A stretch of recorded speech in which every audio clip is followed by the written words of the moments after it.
Hi, I'm Kelsey, and I'm just on YouTube because I feel like it's an incredible platform for us to connect. Looking for the camera.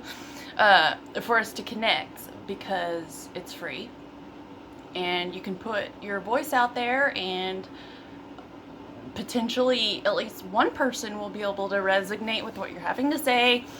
And I'm in a small town. Not that that's an excuse, but it's really hard for me anyways to connect with anyone because I like to isolate myself because I feel like that's where the magic is when I'm focusing on what I need to do, but it's not the answer.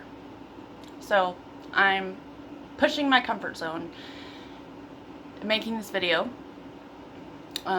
because I'm just gonna have to, because I regret it if I don't. I sit here watching YouTube and I don't get on YouTube. So today I'm getting on YouTube. And my mom will probably be the only one who watches. But it's okay. So I wanted to talk about PTSD and how to cope with that without losing your mind. And I realize I'm not an expert on this, but I am someone who has had to live with this. Mine comes from a car accident I was in over 10 years ago, and also some stuff in my childhood, but mostly the car accident. I was ejected from a car because I was an idiot, basically. I was 21 and I was with my fiance and his cousin and a friend of mine that I set his cousin up with. We had all went out drinking, and on the way home around 2 a.m. when they were closing down shop at the bar, we all got in the car. I was in the back seat behind the driver, and my fiance was next to me. And then the driver was his cousin, and then my friend was in the passenger seat of the front seat. We were drunk, and this is the second time in my life I had not worn a seatbelt in my life, because I had actually broke a windshield with my skull at 7 years old. Yeah, that happened. My mom was dropping me off at school, and we were in this really old, beat up Silverado, and she couldn't keep it running unless she gave a little bit of gas. So I took my seatbelt off because we were like in the car ride line, or dropping me off. I was right there. So I took my seatbelt off. You trust your mom, like your mom's gonna hurt you, right? In most cases, that's not right. Moms don't like to hurt their children. So I took my seatbelt off, and she mistook the brake for the gas, and instead of giving it a little bit of gas, she slammed on the brakes, and I slammed into the windshield with my head. So I knew from a very young age that you wear your seatbelt and you don't take it off until the vehicle stops. So going back to my car accident. So I was 21. We were coming home from a bar, and I don't know why, but we kept running red lights, and we were having fun doing so. So stupid. So I'm in the back seat with my fiance, and we're all, yeah, run the light, yeah! Stupid stuff. And we got to our third or fourth light, and we're like, run it! So we ran it, and a truck smashed into my door, and I remember time stopped. Like before the truck hit. Like that's the so cool about time, or your perception of time. How in an instant it can slow down. Anyways, all I saw were these bright lights, and immediately I surrendered. Like I gave up. I'm like, okay, I'm gonna die or not. But there's nothing I can do about it now. And those 0.2 milliseconds. So I'm starting to freak out just thinking about it.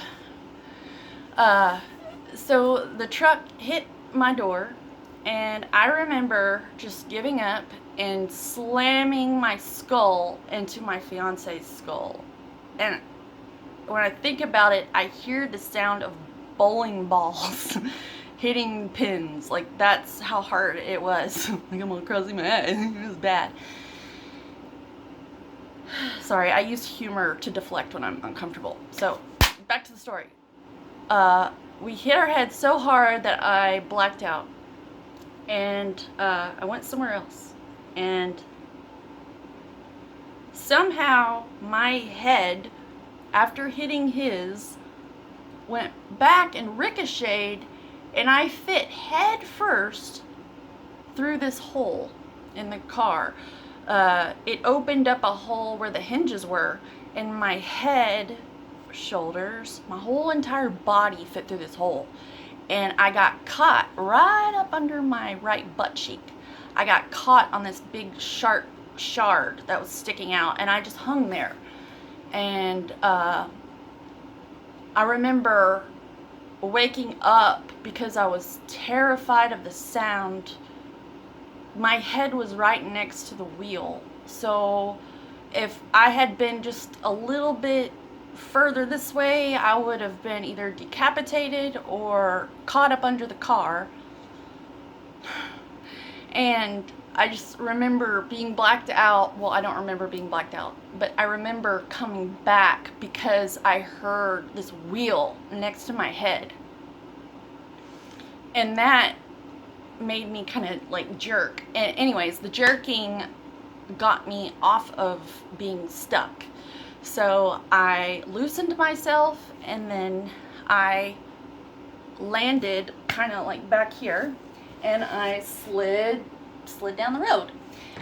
All I have visually to show for this is this.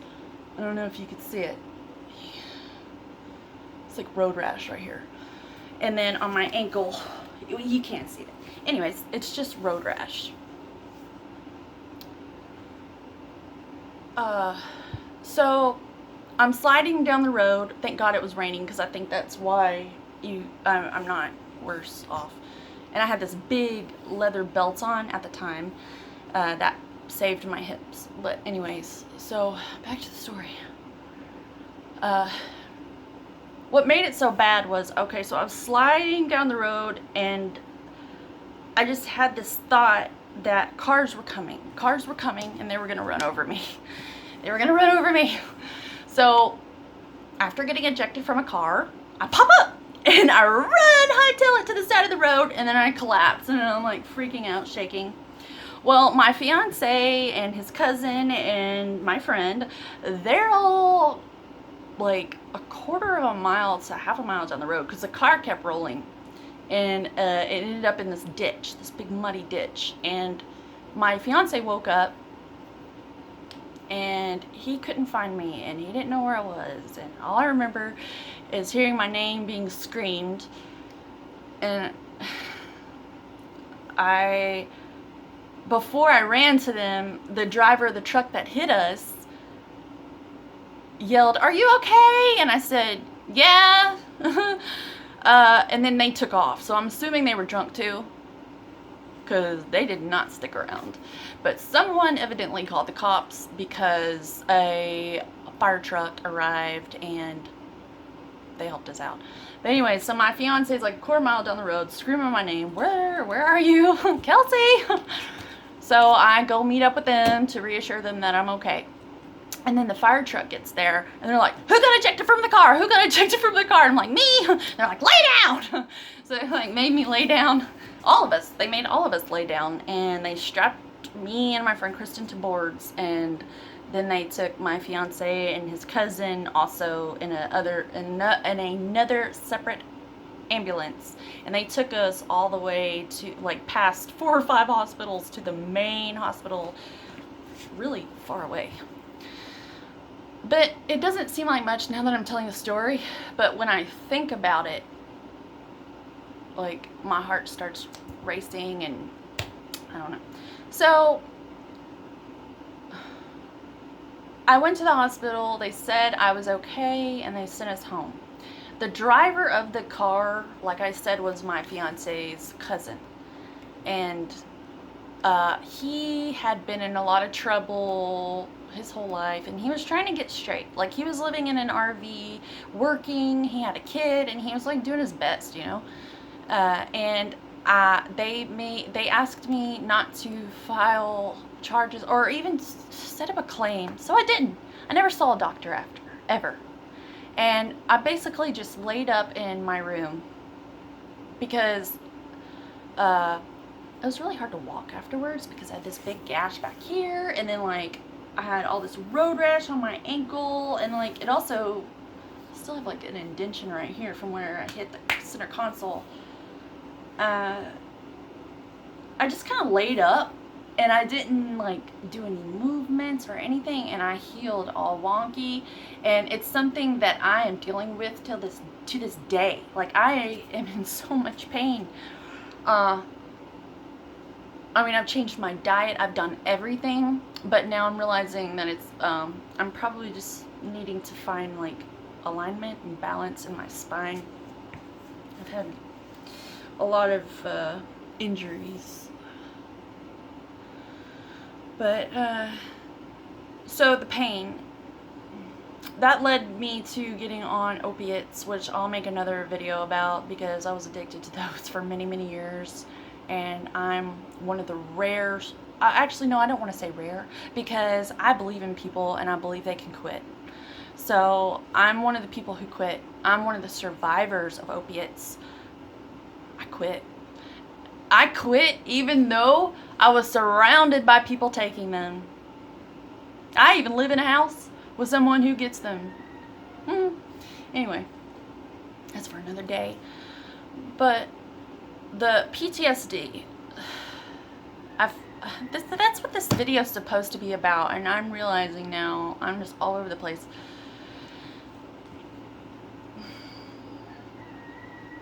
The point is, when you have PTSD or something like that, it feels like you're always being triggered.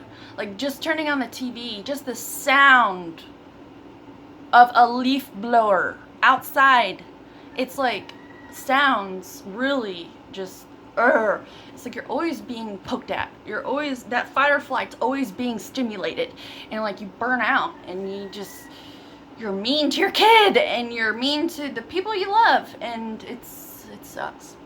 So where am I going with all this? I came up with a metaphor to help me in times where I'm just like freaking out. Emotion is like water, waves of emotion. And I just got this epiphany that I want to learn how to surf on those waves of emotion. I want to paddle. I want to see the wave coming, and I want to paddle to that wave, and I want to ride that wave. Ride that wave. I want to ride that wave as best as I can, and I want to become an expert at riding waves. Not that I want to call upon myself terrible waves to ride, but I want to learn how to stay on my feet, on my board, and survive even when I fall off my board and I'm getting worked. By the way, I've never surfed a day in my life. I'm terrified of sharks. Not that that's an excuse. I'm not terrified of sharks. I just respect the ocean, and homie, don't play that. I'm not fucking with that. Ooh, I said the F word.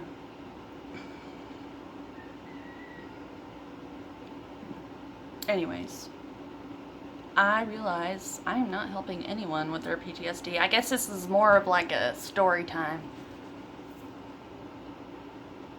But I don't know if all I have is PTSD. I feel like that's just a facet of what's going on.